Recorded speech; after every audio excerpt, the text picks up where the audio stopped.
আজকে বেঁচে যাওয়া ভাত দিয়ে পিঠার রেসিপি করব। তার জন্য বেঁচে যাওয়া ভাত মিক্সিতে একটু পেস্ট করে নিয়েছিলাম। তারপরে কড়াইয়ে দিয়ে দিয়েছি।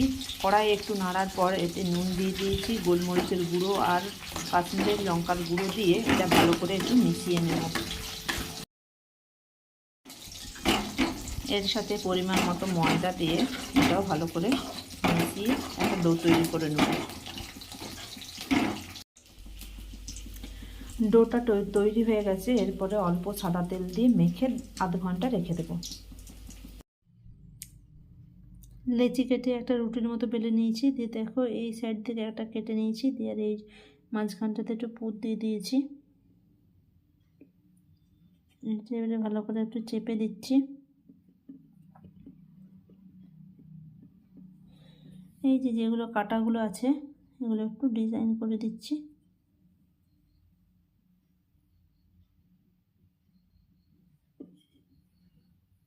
দেখো এইভাবে ডিজাইন করে দিচ্ছি। এইভাবে গোটাটাই করে নেব। দেখো খুব সুন্দর একটা ডিজাইন হয়ে গেছে। এই সাইড দিকটা একটু চামচ দিয়ে একটু ডিজাইন করে দিয়েছি, আর মাঝখানটা একটা পিন দিয়ে ফুটো ফুটো করে দিয়েছি।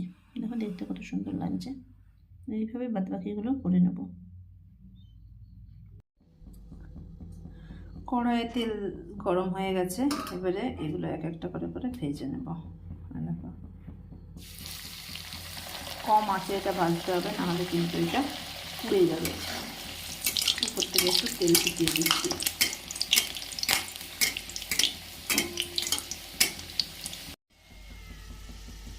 দু পিঠটা লাল করে ভাজা হয়ে গেছে। এবার এটা উঠিয়ে নিচ্ছি। ভিডিওটা দেখার জন্য ধন্যবাদ।